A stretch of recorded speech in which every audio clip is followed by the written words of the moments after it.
Alors, bonsoir, chers téléspectateurs, téléspectatrices de la chronique de la semaine du professeur Moussa Issifou. Et comme vous le savez, nous avons modifié un tout petit peu notre programme et pour pouvoir répondre à la demande de vous, nos spectateurs et spectatrices. Parce que beaucoup avaient estimé que la chronique vient un peu trop tard. Et donc à 20 heures, heure de New York, et ça faisait 22 heures, heure de temps universel, et ce qui empêchait bon nombre de nous suivre. Nous avons pu aménager notre emploi du temps pour pouvoir présenter notre chronique dans la journée, et afin de permettre à tous nos nombreux spectateurs de nous suivre et de pouvoir intervenir, c'est pas de vive voix s'ils ont des questions. Parce que aucun programme de télé ne sera viable sans son audience. Et donc, je vous suis vraiment reconnaissant. Vous avez écrit, vous avez appelé, et je sais que la chronique de la semaine est en train de devenir une chronique internationale grâce à votre fidélité. Et là, je vous rends vraiment hommage. Je vous exprime ma gratitude par rapport à cette confiance que vous m'aviez, n'est-ce pas, accordée.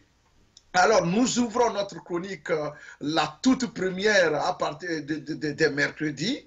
Donc, nous sommes à notre premier mercredi aujourd'hui à midi et quelques heure de New York, et nous sommes à 16 heures temps universel. Nous vous ouvrons cette chronique avec le PND, le Programme national de développement, lancé pompeusement par Faure Gnassingbé et avant-hier à Lomé. Et nous avons décidé de faire notre chronique, ou bien de faire une chronique sur ce programme parce que nous avons estimé qu'il y a eu trop, c'est pas, de tentatives d'endormir tout un peuple. Depuis 2005, Faure Gnassingbé n'a rien trouvé de bon que de continuer par rouler le peuple togolais dans la farine. À chaque fois que des échéances électorales approchent, il trouve quelque chose pour endormir et amuser la galerie. Notre thèse aujourd'hui, c'est que le PND, c'est déjà un programme mort-né. Il est mort-né tout simplement parce que celui-là qui est en train de le présenter aux Togolais ne respecte pas ses propres promesses, ne respecte pas ses propres engagements. Je veux parler de Faure Gnassingbé. Il n'a jamais respecté son engagement, il n'a jamais respecté ses promesses. Je vais vous donner, pour vous en convaincre, je vais simplement vous citer. Je vais me référer aux faits réels, historiques. En 2005, quand Faure prenait le pouvoir, dans les conditions que je me refuse de revisiter parce que cela fait mal, il a créé, il a développé, ou bien il a présenté un programme qu'il a pompeusement appelé les 20+. Je vais essayer de vous, c'est pas, de vous conduire, c'est pas point par point. Je vais énumérer ces 20+ là et nous allons voir si Faure Gnassingbé a pu réaliser un seul de ces points-là, une seule de ces promesses, moi, je vais démissionner et je vais laisser la chronique de la semaine. En tout cas, je vais commencer. D'abord, au point 1, il a appelé ça plus pour la réconciliation et l'unité nationale. Faure l'a promis au peuple togolais en 2005, il ne l'a pas fait. Aujourd'hui, le peuple togolais est plus que divisé parce que Faure Gnassingbé a décidé de transformer son régime en un régime autocratique où toute dissidence est punie par la prison, où toute marche de protestation est punie par la prison, où toute suspicion, n'est-ce pas, de pensée contraire est punie par la prison. Alors, je vais vous dire qu'au point 1, réconciliation et unité nationale, Faure Gnassingbé n'a pas tenu, ce n'est pas sa promesse. Il a violé sa propre promesse. Au point 2, on continue. Plus pour le rayonnement international, Faure Gnassingbé a promis d'associer l'ensemble de la société togolaise à la définition je cite, de notre politique étrangère. Au contraire, Faure est en train de tout faire pour s'éloigner de tout Togolais qui pense différemment que lui. Il a tout fait pour criminaliser tous ceux-là qui ont une opinion contraire à la sienne. Donc, Faure Gnassingbé, une fois encore, a violé sa propre promesse. Il n'a pas tenu parole. Au point 3, Faure Gnassingbé a dit aux Togolais en 2005, je parle toujours des 20 plus. Plus pour la sécurité. Il a dit, je cite, je renforcerai les relations entre le peuple togolais et ses forces armées. Décidément, cela fait pitié. Je renforcerai les relations entre le peuple togolais et les forces de sécurité et l'armée togolaise. S'il vous plaît, aujourd'hui, le peuple togolais est vu comme un ennemi à abattre par l'armée togolaise, par la faute de Faure Gnassingbé, puisque c'est lui qui demande à l'armée, étant donné que c'est lui le chef, c'est pas le ministre de la Défense, c'est lui qui demande à l'armée d'aller massacrer son peuple comme si on était en guerre. Les sièges des villes de Sokodé, Mango et Bafilo, monsieur Faure, ça vous dit quelque chose? Ça, c'est des relations entre l'armée et le peuple, ça? Vous avez instrumentalisé l'armée. Cette armée qui devait donner un bon exemple, cette armée qu'on devait adorer, vous l'avez transformée en ennemi du peuple. Désormais, pour l'armée de laquelle vous parlez, c'est une armée qui voit le peuple comme son ennemi. C'est pourquoi elle n'hésite pas à tirer sur le peuple, même sur les enfants.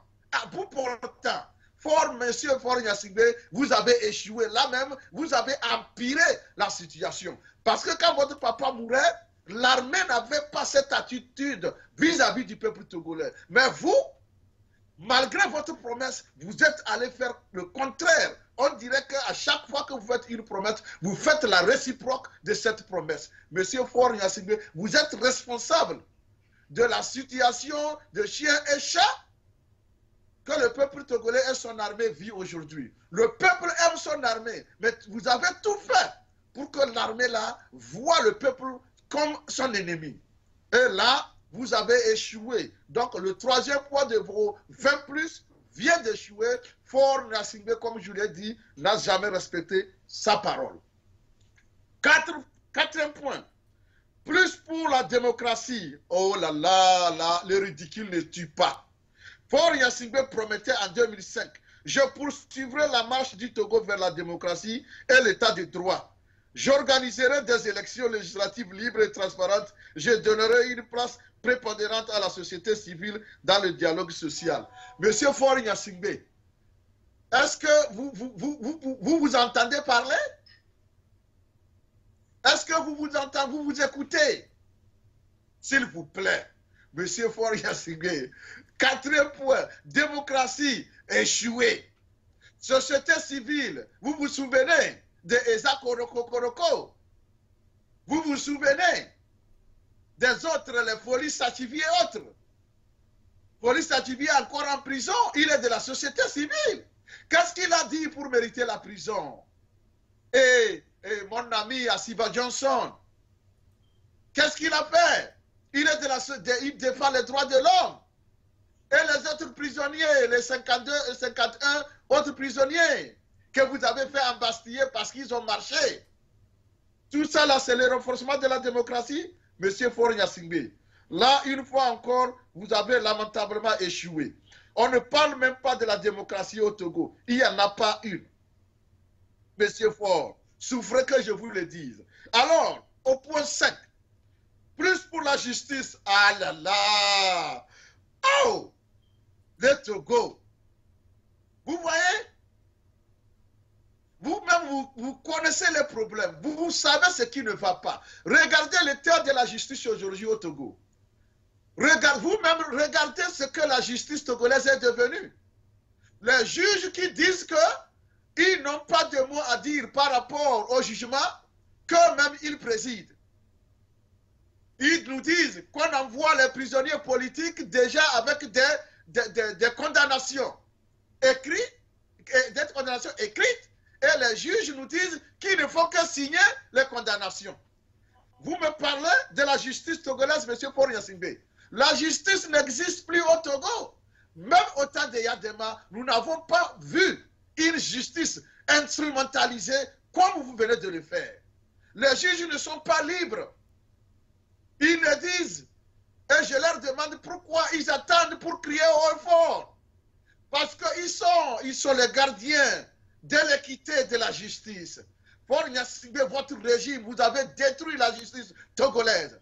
Lorsqu'on envoie des gens qui n'ont rien fait, avec déjà des sanctions, avec déjà des condamnations, les juges disent qu'ils ne font que répéter ce que vous leur avez demandé de faire. S'il vous plaît, M. Paul Yassingbe, sur le plan de la justice, j'ai honte d'évoquer le problème de la justice au Togo. Parce que désormais, j'ai honte quand on évoque la justice au Togo. Ça n'existe pas. Si la justice existait, des innocents ne vont pas croupir en prison à l'heure où nous parlons. Pendant ce temps, des criminels de tout Akabi sont en train d'arpenter les rues de Lomé, sont en train de continuer par commettre des crimes économiques et que sais-je encore. Et là, vous me parlez de la justice. Là encore, Paul Yassingbe, vous avez violé votre promesse. Vous avez, c'est pas, refusé de respecter votre parole. Et là, c'est un échec total. Au point 6, plus pour les libertés, un code de liberté publique sera élaboré pour assurer l'expansion des principales libertés. Association, information, réunion, un code de droits et devoirs des citoyens délimitera strictement la possibilité d'intervention des agents de l'État dans la vie des citoyens. Aujourd'hui, le citoyen togolais vit comme un citoyen de la Corée du Nord. Je me demande si demain, lorsque une famille se permet de faire du foufou, vous n'allez pas envoyer les soldats pour lui demander pourquoi il a fait faire du foufou pour la famille.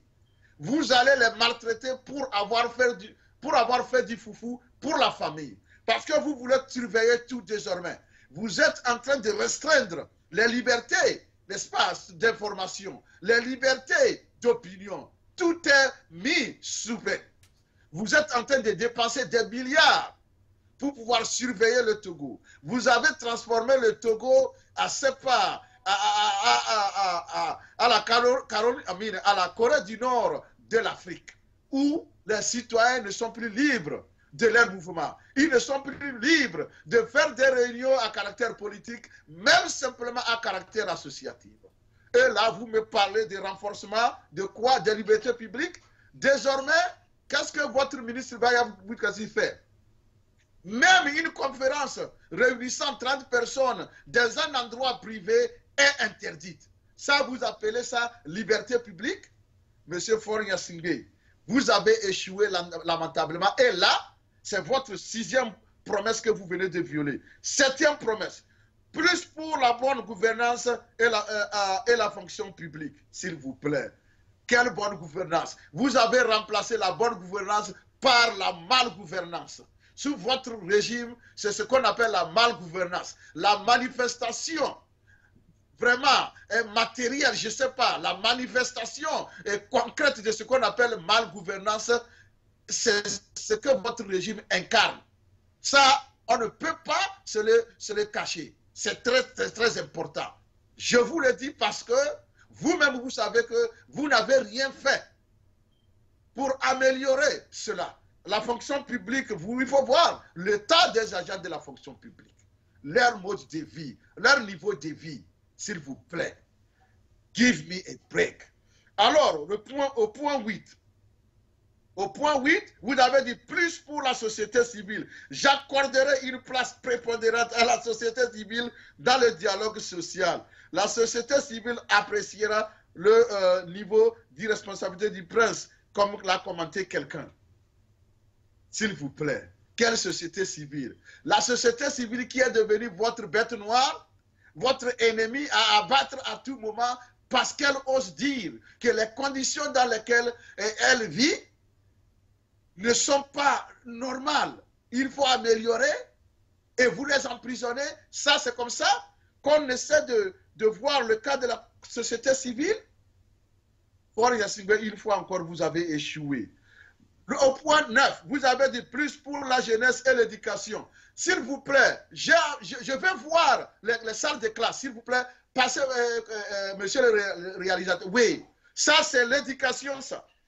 Plus pour la jeunesse et l'éducation. Ça c'est l'éducation au 21e siècle, en 2019. Il a fait cette promesse-là en 2005. 15 ans presque après, 15 ans, regardez l'état des écoles au Togo. Ça c'est ce qu'on appelle, on accorde une place de choix à l'éducation, la priorité à l'éducation. Il n'y a même pas de salle de classe, il n'y a même pas de banc. Donc, ok, qu'est-ce que vous... Je suis dépassé. Je ne peux rien dire par rapport à ça. Je veux que Ford reconnaisse son échec. C'est pourquoi le peuple lui demande ce qu'il a pu faire. C'est sa limite, ça. Il faut céder et on va voir un autre Togolais faire. Et ça devient problème. Après 15 ans, si vous n'avez même pas pu, c'est pas améliorer ne serait-ce que le minimum des écoles primaires qui sont à ciel ouvert. Regardez cette école-là ou ces écoles-là. Ça, c'est au Togo, ça. Et dans ces conditions, on nous parle d'un programme de développement national à coût d'1 milliard de nos francs. Vous pensez que ce programme est estimé à 34 milliards, 34% financement de l'État et près de 65% financement extérieur, venant des partenaires privés de l'extérieur. Vous pensez que ces gens-là sont des fous? Ils vont venir verser leur argent au Togo où l'instabilité demeure depuis 20 ans, depuis 15 ans? Ils ne le feront pas. Vous comptez sur les 65% extérieurs, du financement extérieur pour un projet, mais vous vous trompez. Vous n'avez même pas pu promettre la moitié de ce que vous voulez. Vous attendez que l'on vienne vous donner, s'il vous plaît. Oh là là! Mais ça, c'est quel pays, ça? Vous basez tout un programme pour le développement d'une nation sur le financement extérieur. Mais vous, quel est votre travail alors? Qu'est-ce que vous faites? L'argent que vous encaissez de l'OTR et autres, l'argent là va où? Les dettes que vous avez contractées partout pour les autres programmes, vous avez laissé l'argent là où? Et vous attendez que l'on vienne d'Abu Dhabi et consort pour vous financer pour votre programme. Vous avez plutôt créé trouver un moyen pour encore dilapider les fonds. Vous partagez l'argent avec vos ministres. Comme quoi au Togo, personne ne contrôle rien, c'est vous seulement. Vous êtes le seul à pouvoir dire votre dernier mot. Vous avez échoué lamentablement à ce niveau aussi, au niveau de l'éducation, rien du tout. Au point 10, plus pour les femmes, j'accroîtrai la responsabilité des femmes dans la vie politique, professionnelle et sociale. Je favoriserai la protection et de l'intégrité physique et morale des femmes pour qu'elles puissent s'épanouir sans contrainte. S'il vous plaît. Hier, pas plus qu'hier, votre régime n'a aucun égard vis-à-vis des femmes. Pourtant, les femmes, c'est nos mamans. Et quand vous voyez une culture, quand une culture n'a pas de respect pour la femme, la mère de toute une vie, c'est que c'est une culture qui est pourrie. Fort Gnassingbé, par votre volonté de garder le pouvoir à vie, vous avez pourri la culture togolaise. Hier, lorsque Mme Adjamago Johnson est allée pour visiter vos otages à la prison, qu'est-ce que vos agents ne lui ont pas fait subir? Vous avez humilié cette maman. Et pourtant, vous parlez des femmes, vous parlez de l'épanouissement des femmes, vous parlez de la place de choix accordée aux femmes. Est-ce que c'est comme ça qu'on traite les mamans? C'est comme ça qu'on traite une femme?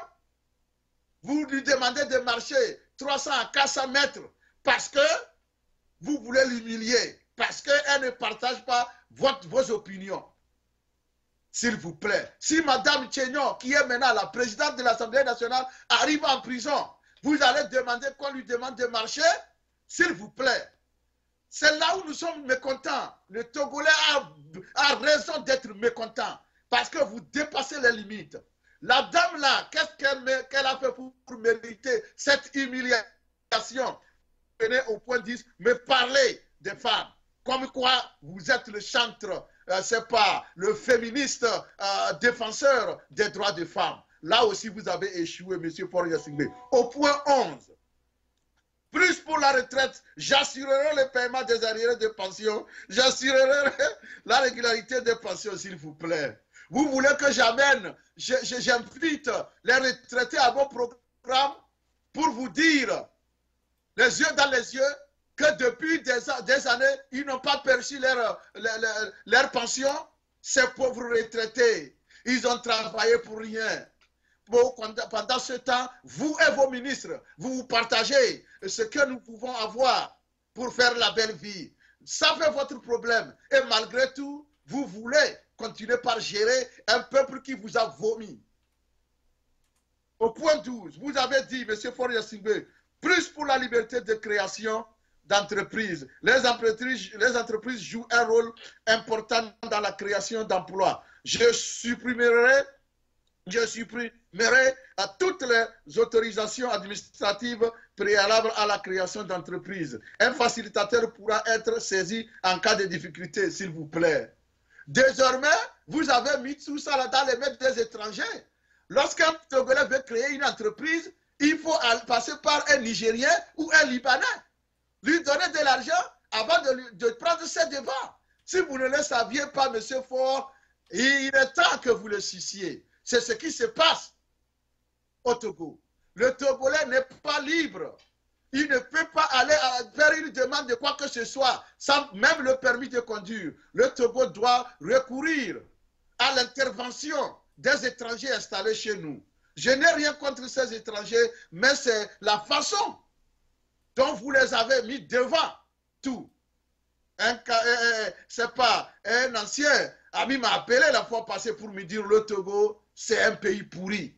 Il veut avoir un permis de conduire. On lui dit d'aller faire ceci et on lui indique d'aller voir un Nigérien qui va prendre ses devants. Il va payer le Nigérien avant que le gars le facilite. S'il vous plaît, ça c'est un pays que vous gérez ça, M. Faure-Gnassingbé. Je suis vraiment mécontent. Je ne peux pas décrire combien je suis en colère. On ne gère pas un pays comme ça. Où est-ce que vous avez appris ça? Le citoyen n'a pas ses droits. On remet ça, tantôt c'est des Libanais, tantôt c'est d'autres nationalités. Quand nous sommes chez ces gens-là, est-ce qu'on nous permet même d'approcher ces gens-là? Ce n'est même pas normal qu'on puisse permettre à un étranger de venir, c'est pas rentrer dans la corruption pour aider à corrompre les populations. Ce n'est pas normal. Monsieur Faure-Gnassingbé, je suis en train de vous rappeler ce que vous ne voulez pas entendre. Ça, je n'ai rien fabriqué, je ne fais que lire. Et vous-même, vous constaterez que vous n'avez rien respecté de tout ce que je suis en train de dire. Ça, je suis en colère. Au point 13, vous avez dit, plus pour la ville, je nommerai un ministre chargé de mettre en place une politique de la ville et d'amélioration du cadre de vie, assainissement des villes et notamment à Lomé, logement pour tous. Oh là là là là là là là là. Le ridicule ne tue pas. En ce sens, vous avez parlé de 5 000 logements en 5 ans. C'est ce que vous aviez appelé pompeusement le well-being city. Comme quoi il fallait le dire en anglais pour séduire les gens. Mais nous allons le traduire en français. La ville du bien-être, n'est-ce pas? C'est ça, c'est la traduction. Mais cette traduction, c'est pour vous dire tout simplement que aujourd'hui, allez à Lomé. Les sites que vous avez retenus pour la construction de ces logements sont occupés par vos acolytes. Ils se sont partagés les sites là pour se construire des maisons avec l'argent volé. Et pourtant, vous êtes là, vous dites que vous êtes là, vous dites que vous avez fait cette promesse-là, rien n'a été fait et ça ne vous dit rien. Et vous revenez aujourd'hui pour nous parler du PND. C'est pourquoi j'ai dit que le PND, c'est un programme ambitieux qui est mort-né. Ça ne va jamais se réaliser sous Faure. parce qu'il n'a jamais tenu promesse. Point 14. Plus pour la santé. Pas plus qu'avant-hier. Et je vais lire là-bas d'abord. Je doublerai à 5 ans le budget de la santé. Oui, c'est pas ce que nous voyons maintenant. Est-ce que le budget a été, la santé a même un budget? Monsieur Merlik, montrez-moi les ambulances tricycles que M. Faure Gnassingbé offre aux villes. Une ambulance doit aller très vite pour transporter les malades qui sont en danger. Ça là, ça fait combien de kilomètres par heure? Ça là, ça fait combien de kilomètres par heure? C'est ça qu'on est en train de distribuer au Togo aux populations comme quoi?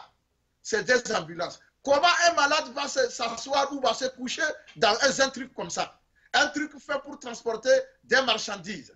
Un truc fait pour aller très très lentement. Vous vous rendez compte? Le peuple togolais, en tout cas, je pense que la faute est à toi aussi. Parce que c'est toi qui acceptes l'humiliation, l'opprobre, et ça continue. Voilà la santé. Voilà le budget redoublé de M. Faure Gnassingbé. C'est de ça que nous parlons. Alors quand nous demandons qu'il faut que les gens rendent les tabliers, les gens ne veulent pas comprendre.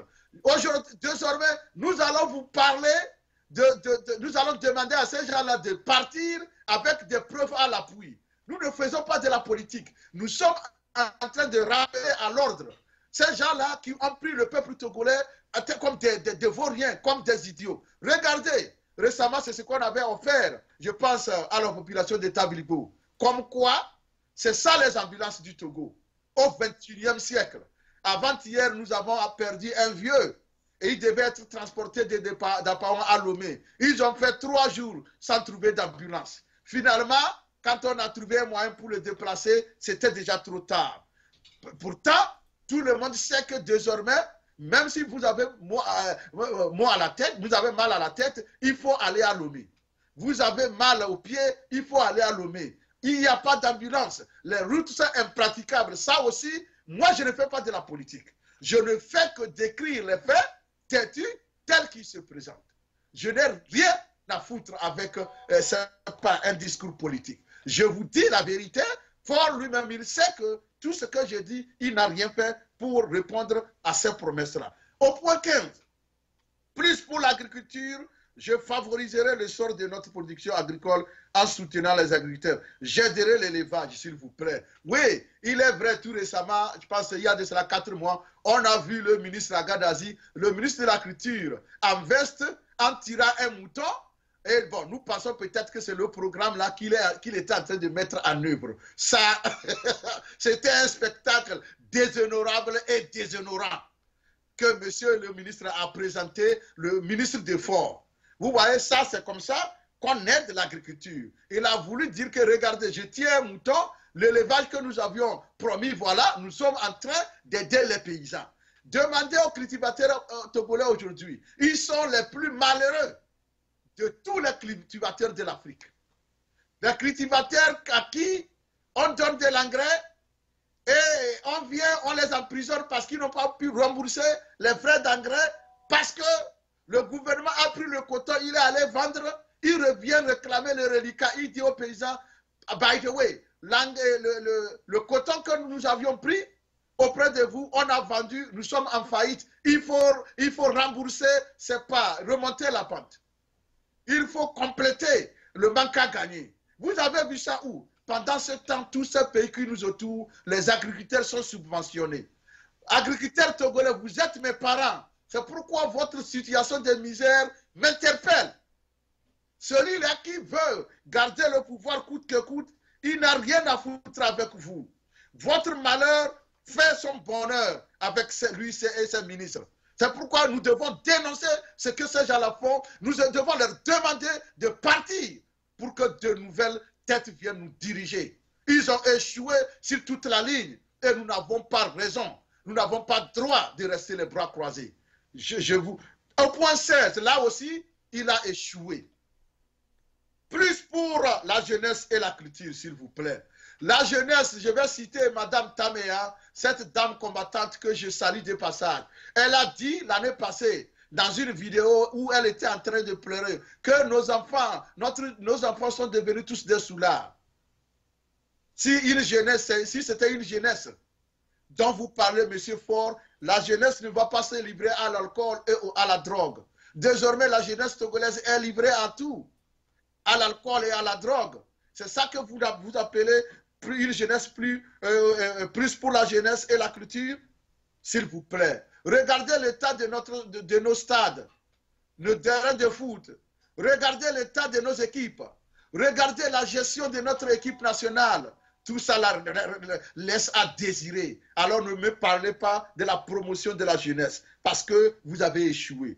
Plus pour l'artisanat, oh là là, je favoriserai l'aide à notre artisanat dynamique et créatif, notamment par l'octroi du microcrédit et par la mise en place d'un fonds de garantie pour les investissements des artisans. Beaucoup de nos artisans ont fui le pays. Beaucoup de nos femmes qui ont osé aller prendre 30 000, 40 000 francs de prêt dans ce programme ont fui le pays. Elles sont en train de travailler comme des bonnes au Niger, au Gabon, en Côte d'Ivoire et que sais-je encore pour pouvoir revenir payer 30 000 à l'État. Oh, s'il vous plaît, Monsieur Faure Gnassingbé, est-ce que vous vous écoutez parler? Cette promesse a été violée à plusieurs reprises et d'ailleurs vous vous êtes moqué de cette promesse-là. Au point 18, plus pour le tourisme, là, n'en parlons plus. Je favoriserai le développement d'un transport aérien à bas prix qui facilite la relation entre les Togolais de l'intérieur et ceux de l'extérieur et aide au développement du tourisme, s'il vous plaît. Allez demander quel est le prix du billet Lomé-Sénégal. Vous comprendrez. Le prix du billet Lomé-Abidjan, vous saurez ce qu'il est en train de dire. Le prix du billet Lomé-Cotonou, vous comprendrez. Vous comprendrez davantage la fourberie qui se cache derrière ces promesses-là. S'il vous plaît, rien n'a été fait à ce niveau-là aussi. Plus pour l'environnement, je conclurai, moi je conduirai une politique de l'environnement avec le consentement, le concours et la participation des populations locales. Comme c'est pas possible. C'est pas possible. Cette population que vous assiégez, nuit et jour, où est-ce que vous allez trouver le temps pour vous asseoir et lui parler? Vous refusez de parler à vos adversaires politiques. Vous refusez de parler à la société civile. Vous refusez de parler aux hommes religieux. Finalement, à qui vous parlerez, M. Faure? Depuis là, le peuple togolais attend ces vœux de nouvelles-là. Il ne les a pas encore reçus. De vive voix de votre part. Qu'attendez-vous, Monsieur le Président? Alors, le 20e point, plus pour les médias. Je défendrai en toutes circonstances la responsabilité et la liberté de l'information, s'il vous plaît. La responsabilité et la liberté de l'information et la fermeture des radios privées que vous aviez demandé. Les journaux qui ne se soumettent pas à votre dictat. Tout ça là, les journalistes qui sont inquiétés à tout bout des champs. Tout ça là, ça fait partie de vos 20+. Ça fait partie de votre défense. En toutes circonstances, la responsabilité et la liberté de l'information, M. Faure Gnassingbé. Désormais, au Togo, nous avons deux types de journalistes. Les journalistes bleus qui vantent vos besognes et les journalistes qui sont des ennemis de votre régime parce qu'ils osent dire la vérité. Vous avez détruit l'indépendance du journalisme au Togo. Et tout ça là, c'est mettre à votre actif. Alors, je voudrais tout simplement dire au peuple togolais que j'ai commencé cette émission ce soir en disant que le programme national du développement lancé pompeusement par Faure est un programme mort-né tout simplement parce que Faure Gnassingbé n'a jamais respecté sa parole. Et c'est ma thèse, et j'ai dit je vais utiliser des faits réels pour étayer et c'est pas soutenir ma thèse. Je crois que je viens de le faire en utilisant des faits clairs qui sont des faits qui Faure lui-même. Je n'ai rien inventé. Tout ce que je viens de dire fait partie d'un programme qu'on appelait les 20+, en 2005, lorsque Faure Gnassingbé prenait le pouvoir dans les conditions que je m'étais refusé de rappeler. Alors, je vous remercie. Je vais y revenir pour une autre rubrique. Merci.